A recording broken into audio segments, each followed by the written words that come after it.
Hello guys, my name is Elysiia, and this is my first video in my tips and tricks video series. In this video we're going to go through all of Elise's spells and her passive, and I will also let you know how you can utilize her abilities in many different ways. These tips and tricks are mainly going to be focused when playing Elise as a jungler, but some of these tricks will work better when you're laning with her. Let's start out with her passive and ultimate right away. Since the passive activates as soon as she enters spider form, which is Elise, quote, ultimate. Elise passive allows her to spawn spiderlings after damaging targets with her spells in human form. This interacts directly with Elise ulti, which is spider form. Upon activation, Elise turns into a spider and spawns her spiderlings. The number of spiders you'll be able to spawn depends on the level of her spider form. You can use your spiderlings while jungling to reduce the amount of damage you take from the jungle creeps. So what you do is you attack the creeps and then you try to get behind your spiderlings while attacking. And since creeps attack the closest hostile target, they will attack your spiderlings before they attack you. This takes a little bit of practice to do correctly though, but it helps you from dropping really low while clearing the jungle. Elise's first spell in human form is called Neurotoxin and deals more damage to your opponent based on the current health the target has. In spider form, her first spell is called Venomous Bite and does more damage depending on how much health the target is missing.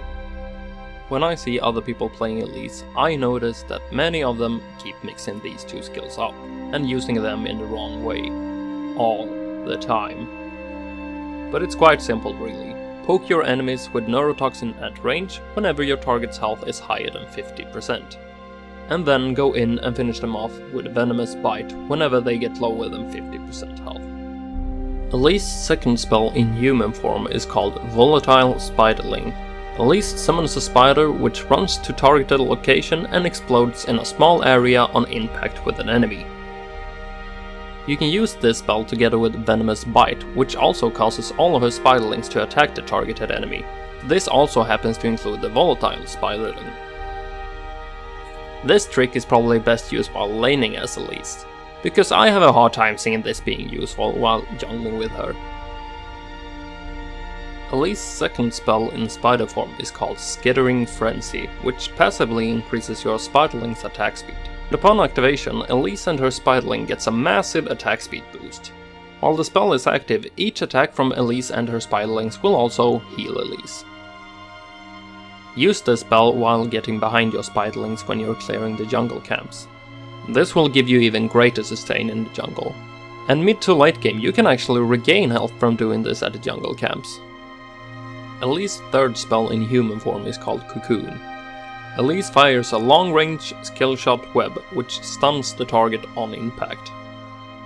This spell is pretty straightforward, so there isn't many tricks you can do with it really. But the tip that I can give you is this.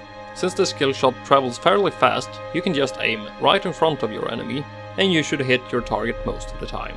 However, Cocoon does give you vision of your enemy upon impact. You can use this along with the Volatile Spiderling to shake bushes for enemies. And now, the spell which probably can be considered to be Elise's signature spell, Grapple. Elise and her spiderlings jumps up in the air and reveals enemies within the area. If you use Grapple a second time on an enemy unit, Elise jumps down next to the targeted enemy. This spell has many uses. The most common one is probably jumping onto jungle creeps while jungling or escaping an enemy. What some people don't know though, is that the range of this spell is actually enough to jump down into the Dragon Pit or to Baron Nashor as well. So make sure to keep track of the times of these two objectives, so you know whether you can use them in order to escape or not. The other great thing with this spell is that you can dodge pretty much every spell in the league with it, as long as you have some decent timing.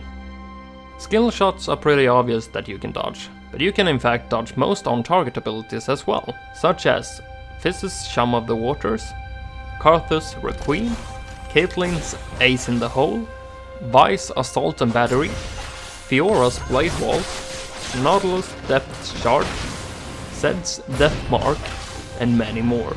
You can even avoid the damage from Jarvan's ultimate if you time it right. Strangely enough, you're even able to avoid the damage from Cillian's Time Bomb. However, spells such as Ignite, Poison, or Malzahar's Malefic Vision will still damage you while you're in the air. Well, that's all the tips and tricks that I got for you when you're playing Elise. If you know any other tricks with Elise, feel free to share them with the others in the comments below. Did you enjoy this video and want to see more videos like this one? Then remember to like the video and let me know which champion you want to see in the next tips and tricks video. Make sure to subscribe to my channel so you don't miss that video and many more upcoming videos in the future. You can also click here and here to see some of the other videos that I've made in the past. Well, I guess that's all from me guys. Thank you so much for watching and I'll see you in game.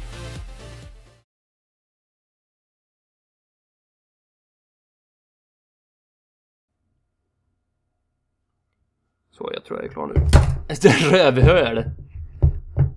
Vad bra det går!